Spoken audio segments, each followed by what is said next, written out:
پہلے ان کو اعتراض ہوا کرتا تھا، لیکن جب 2018 کے بعد سے ابراہمک ایکارڈ کا پروسیس آگے چلا اور ان کو لگا کہ سعودی عرب اس کا حصہ بن جائے گا، تو انہوں نے اپنی آبجیکشنز کو سافٹ کرنا شروع کر دیا. سو مچ سو کہ میں نے ایکسیوس کو، میں نے ہارتس کو، میں نے مختلف اخبارات کو کوٹ کر کے گزشتہ کئی مہینوں میں ایک سے زیادہ دفعہ آپ کو بتایا تھا، اور گزشتہ 48 گھنٹے میں بھی بتایا تھا کہ اسرائیلیز کو اس کے اوپر کوئی آبجیکشن نہیں. پھر مسئلہ ہے کیا؟ مسئلہ یہ کہ اسرائیلی یہ فیل کرتے ہیں کہ چونکہ ابراہمک ایکارڈ سعودی عرب نے جوائن نہیں کیا، ڈیل کا دوسرا پارٹ تھا ہی یہ کہ سعودی عرب، یعنی ان کو کوئی سعودی عرب کے نیوکلیر ویپنز کے ساتھ ان کو مسئلہ نہیں ہے کہ سعودی عرب نیوکلیر ویپن بنا لے گا تو ان کے اوپر چڑھ دوڑے گا یا ان کی کوئی سیکیورٹی کو خطرہ ہے. ان کو ایک ڈفرنٹ خطرہ ہے. انہوں نے کہا کہ ڈیل یہ تھی کہ سعودی عرب نے ابراہمک ایکارڈ کا بھی حصہ بننا تھا ہمارے ساتھ، اور وہ سعودی عرب نے وہ ڈیل کا وہ پارٹ پورا نہیں کیا. یہ کھپ ہے جو چھپی ہے، جو بتائی گئی ہے، اس پہ پوزیشن لے لی ہے، اور یہ وہ پریشر ہے جو ڈونلڈ ٹرمپ کے اوپر آیا. اب چونکہ پاکستان میں ہمیں ایک مخصوص طریقے سے دنیا کو سمجھایا گیا ہے، ہمارے ذہن میں یہ ہے کہ جس طرح شیریں فرہاد میں، فرہاد کی سب سے بڑی خواہش شیریں تھی، نہیں ملی اس کو تو تیشہ مار کے مر گیا، جو کم از کم کہانی ہے. تو ہم یہ سمجھتے ہیں کہ تمام دنیا کے مسائل یہ ہیں کہ اگر ایک ملک جو ہے وہ نیوکلیر بن جائے، اس کے پاس جوہری ہتھیار آ جائیں، تو پھر اس کو سینس آف سیکیورٹی مل جائے گی. یہاں اسرائیل کا یہ مسئلہ نہیں ہے، اور نہ ہی سعودی عرب کا یہ مسئلہ ہے. نہ سعودی عرب کو میرا خیال ہے نیوکلیر ویپنز کے ساتھ کوئی سیکیورٹی کا مسئلہ ہے، نہ اسرائیل کو ہے سعودی عرب کے ساتھ مسئلہ ہے کہ سعودی عرب کو نیوکلیر ویپن مل جائے گا. یہاں خالصتاً ایک پولیٹیکل قسم کا مسئلہ ہے. سعودی عرب کے لیے نیوکلیر پروگرام یا کل کو نیوکلیر ویپن بنا لینا جو ہے وہ ایک پولیٹیکل امپاورمنٹ ہے، وہ اس کی ایک پریسٹیج ہے، وہ اس کی ایک پولیٹیکل ڈومیننس ہے، وہ اس کی پوزیشن ہے. اسرائیل کو ریکگنیشن چاہیے مسلم دنیا کی. اس پوائنٹ کو سمجھیں، یہ پوائنٹ بڑا خفیف پوائنٹ ہے، یہ سٹل پوائنٹ ہے. اسرائیلی انٹیلیجنسیا بہت ذہین ترین لوگ ہیں، انہیں اندلوسیہ کا حشر پتہ ہے. انہیں پتہ ہے کہ جب ایک ریاست کو کہیں آپ پلانٹ کرتے ہیں اور اس کو اس کے نیبر، اس کا گرد و نواح، اس کے سرکمسٹانسز اسے ایکسیپٹ نہیں کرتے، اس ریاست کے پاس کتنی ہی فوجی طاقت کیوں نہ ہو، اس ریاست کے پاس کتنی ہی سائنس ٹیکنالوجی کیوں نہ ہو، الٹیمیٹلی اگر اس کو ریکگنیشن نہیں ملتی، اگر اس کو ایکسیپٹیبلٹی نہیں ملتی، اگر اسے قبولیت نہیں ملتی، سونر اور لیٹر وہ ریاست وہاں سے ایروڈ ہو جاتی ہے. جب تک نیبرنگ عرب کنٹریز، مسلم ممالک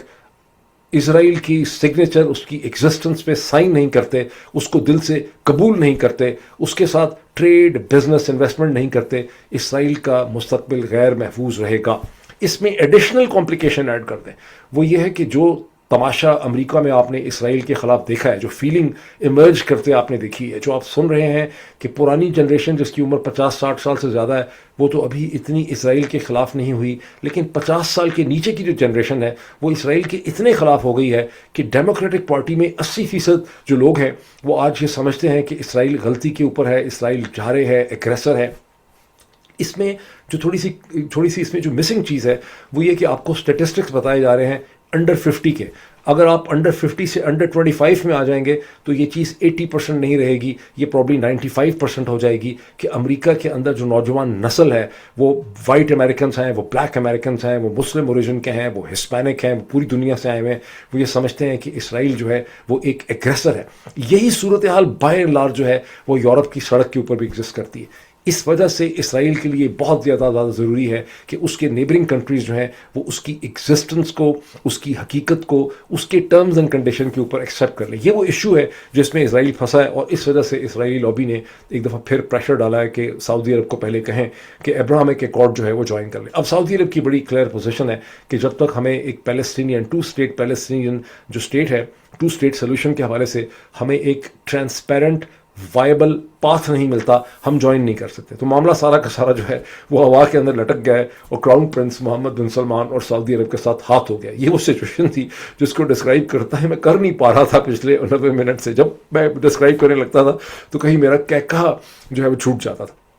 اب تھوڑا سا اور دیکھیں کہ ڈونلڈ ٹرمپ نے اور کیا گل کھلائے ہیں. انہوں نے ایکسیس کو، براک روت کو ایک انٹرویو دیا ہے، میرا خیال براک روت کو دیا ہے، کس کو دیا ہے، ایکسیس کو ایک لمبا چوڑا انٹرویو دیا ہے جس میں انہوں نے کہا ہے کہ میں بہت جلدی ایران کے اوپر بہت بڑا حملہ کرنے والا ہوں. ایسا حملہ جو میں نے کیا ہی نہیں ہے، ایسا حملہ جو پہلے 40 دن میں نہیں کیا تھا، جو پچھلے 13-14 دن میں نہیں کیا. میں سب کچھ تباہ کر کے رکھ دوں گا، اور اس کی وجہ یہ ہے کہ ہم جو بھی پروپوزلز ان کو بھیج رہے ہیں یہ اسے ایکسیپٹ نہیں کر رہے. میں نے ان کا دماغ ٹھیک کرنا ہے، بیکاز میں یہ سمجھتا ہوں کہ ان کو ابھی تک اتنی تکلیف نہیں ہوئی، اتنی پین نہیں ہوئی جتنی میں نے ان کو دینی ہے. میں ان کو سیدھا کر دوں گا اور پھر یہ میں ان سے ڈیل حاصل کروں گا. اب میں آپ کو بتاؤں کہ جو one of the best possible American mind ہے اس پوری سچویشن کو سمجھنے والے ہیں تو بہت سے، لیکن اس میں پروفیسر جان مرشائمر نے کئی دفعہ اس چیز کو کلیئر کیا ہے کہ ایران کو اینٹ سے اینٹ بھی اگر امریکہ ایران کی بجا دے اور اس کے تمام حصوں کو تباہ بھی کر دے تو ایرانی پھر بھی سرنڈر نہیں کریں گے، بیکاز ان کو یہ پتہ ہے کہ ڈونلڈ ٹرمپ ان کو جو ٹرمز اینڈ کنڈیشن پہ سرنڈر کروانا چاہتے ہیں اس کے بعد ان کا سروائیول کوئی نہیں ہے۔ یہ ایک کوئنٹ ایسنشلی ایگزسٹینشیل کانفلکٹ ہے۔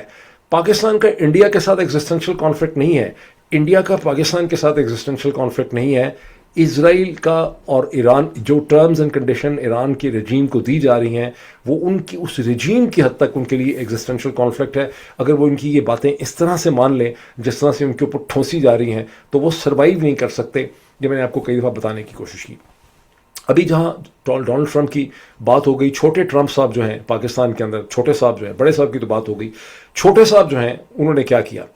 چھوٹے صاحب نے پنڈی کے اندر GHQ کی سیکیور جگہ کے اندر بیٹھ کے انہوں نے بلوچستان کے اوپر ایک 20th نیشنل ورکشاپ جو ہے اس سے انہوں نے خطاب کیا، اور اس ورکشاپ کے پارٹیسپینٹس کو چھوٹے صاحب نے، یعنی پاکستان کے field marshal general Asim Munir صاحب جو ہیں جن کا اب سروائیول ڈونلڈ ٹرمپ کے ساتھ جڑا ہوا ہے، انہوں نے وہاں پر ان کو پارٹیسپینٹس کو یہ بتایا کہ ہم انشاءاللہ تعالی پاکستان کی سیکیورٹی فورسز، ملٹری، پیراملٹریز اور پاکستان اور بلوچستان کے عوام جو ہیں وہ تمام تر مسائل کو ختم کر دیں گے، قابو پا لیں گے، ایک سسٹینیبل پیس ہم وہاں پہ حاصل کر دیں گے، تمام دشمنوں کو ہم تباہ کر دیں گے۔ اور اس کے علاوہ انہوں نے کچھ پاکستان کے مستقبل کے حوالے سے بھی بہت سنہرے قسم کے خواب یا سپنے جو ہیں وہ لوگوں کو وہاں پہ انہوں نے دکھائے، اور یہ ISPR نے اس کی اسٹیٹمنٹ ایشو کی ہے جو آپ پاکستان کے اخبارات کے اندر آپ اسے دیکھ سکتے ہیں۔ لاسٹنگ پیس آنے والا ہے، اور یہ سب کچھ انہوں نے ایک ایسے وقت میں کہا جب مستونگ میں ایک ہائی وے کے اوپر ایک سیشن ڈسٹرکٹ جج کو اور ان کے گارڈ کو نشانہ بنایا، گاڑی پہ حملہ ہوا، ٹارگیٹڈ اسیسینیشن ہوئی، ملیٹنٹس نے کیا، بلوچ ملیٹنٹس نے، پتہ نہیں کس نے کیا، کسی نے ابھی تک کوئی ذمہ داری اس کی لی نہیں، پتہ نہیں چلا۔ اور جج صاحب جو ہیں وہ تو جاں بحق ہو گئے، جج صاحب کا نام عبد الحکیم کاکڑ ہے، اور ان کے گارڈ بھی اس میں مارے گئے، ہلاک ہوئے۔ البتہ ان کے ایڈیشنل جج جو ہیں بڑے شدید زخمی ہیں، ایک دو اور لوگ بھی اس گاڑی میں تھے وہ بھی زخمی ہیں، ان کو ہاسپٹل لے جایا گیا۔ اب پاکستانی اخبارات کی صورتحال کیا ہے؟ میں اس کی ٹریبیون میں، ڈان میں اس کی سٹوری دیکھ رہا تھا، تو اس میں یہ تو ہے کہ جج صاحب کا نام یہ ہے، ایڈیشنل سیشن جج تھے، ان کے ساتھ گارڈ جو ہیں وہ بھی جاں بحق ہوئے ہیں، اور پھر اس میں تھوڑی سی ڈیٹیلز ہیں۔ اب آپ ایک جرنلسٹ کی حیثیت سے، ایک اویئر سٹیزن کی حیثیت سے، اگر آپ اخبار سے آپ کو انفارمیشن چاہیے تو آپ یہ ایکسپیکٹ کرتے ہیں کہ اخبار آپ کو یہ کم از کم بتائے کہ اس قسم کے کتنے حملے اس سے پہلے ہوئے ہیں، کتنے حملوں میں سرکاری اہلکاروں کو اس طرح سے ٹارگٹ کیا گیا ہے، کیا ججز کو ٹارگٹ کیا جا رہا ہے، کیا کمشنرز کو، ڈپٹی کمشنرز کو ٹارگٹ کیا جا رہا ہے، یا یہ جو پرٹیکولر جج ہیں ان کے بارے میں کوئی اسٹیٹمنٹ آئی ہے، کیا ان کے کوئی فیصلے تو ایسے نہیں تھے جن کی وجہ سے ان کو ٹارگٹ کیا گیا؟ یہ کم از کم اوور آل اسٹیٹسٹکس آپ کو دے دیں کہ کتنے سرکاری اہلکاروں کو ٹارگٹ کیا گیا، تاکہ آپ یہ سمجھ سکیں کہ یہ جو ملیٹنٹس ہیں، آپ ان کو ملیٹنٹ کہیں، دہشت گرد کہیں، فتنہ ہندوستان کہیں، فتنہ خوارج کہیں، ان کے پیچھے ایک اسٹریٹجک مائنڈ سیٹ کیا ہے، اسے سمجھنا ہماری ذمہ داری ہے۔ ہم سمجھیں گے تو لوگوں کو بتا سکیں۔ لیکن پاکستان کے اخباروں کا جب بھی خبر رپورٹ کرتے ہیں پھر اس کے بعد دیکھیں کیا ہوتا ہے۔ ایک پیراگراف میں صرف اوپر رپورٹ کر دی ہیں اس کی ڈیٹیلز، اس کے نیچے 10 پیراگراف میں کیا لکھا ہوا ہے؟ صدر آصف علی زرداری نے بڑا سخت اس پہ غم و غصے کا انہوں نے اظہار کیا ہے، انہوں نے کہا ہے کہ ان کو کلا کما کر دیا جائے، ان کو تباہ کر دیا جائے۔ پھر محسن نقوی صاحب کی اسٹیٹمنٹ ہوگی، پھر اس کے بعد اس میں شہباز شریف صاحب کی اسٹیٹمنٹ ہے، چلیں اسی پہ گزارا کر لیتے، نہیں، اس کے بعد سندھ کے پروونشل منسٹرز کی اسٹیٹمنٹ ہے، پنجاب کے پروونشل منسٹرز کی اسٹیٹمنٹ ہے، اور پورا کا پورا اخبار جو ہے وہ اس قسم کے علم غلم سے وہ بھر دیتے ہیں، اور ایکچوئل چیز جو وہاں پہ ہونی چاہیے وہ وہاں پہ نہیں پائی جاتی۔ اب اس کو میں نے پچھلا جو ویلاگ کیا تھا اس کو بہت کم لوگوں نے دیکھا ہے، یا بہت کم لوگوں کو اس کو دیکھنے کا موقع دیا گیا ہے because of the various algorithmic disruption جو کی جاتی ہے۔ اس میں بہت سی ہاٹ انفارمیشن تھی۔ میں نے آپ کو اس میں یہ بتایا کہ کیسے پاکستان کے ذرائع ابلاغ سے صرف آپ کو یہ پتہ چل رہا ہے کہ پاکستان کے فورن آفس نے اور حکومت نے جو دنیا کی بڑی انسانی حقوق کی تنظیم ہے ایمنسٹی انٹرنیشنل، اس کی جو رپورٹ آئی ہے پاکستان پہ اسے رد کر دیا ہے، لیکن اس کی ڈیٹیلز کہیں نہیں ہے پاکستان کے ذرائع ابلاغ میں۔ وہ ڈیٹیلز میں نے آپ کے ساتھ شیئر کی تھیں پچھلے ویلاگ میں، جو دنیا کے اخباروں میں چھپ رہی ہیں، ڈپلومیٹ میں اس کی بہت سی ڈیٹیلز ہیں، جس میں انہوں نے بتایا کہ آج سے 4 مہینے پہلے 14 مارچ کو افغانستان کے اندر امید جو ڈرگ ریہیبلیٹیشن سینٹر تھا اس پہ پاکستان کی فوج نے اور ایئر فورس نے جو حملہ کیا وہ وار کرائمز کے زمرے میں آتا ہے۔ اور کیوں آتا ہے؟ اس لیے کہ وہاں پر جب حملہ کیا گیا تو 1000 وہاں پہ پیشنٹس، 1000 کے قریب وہاں پہ لوگ تھے،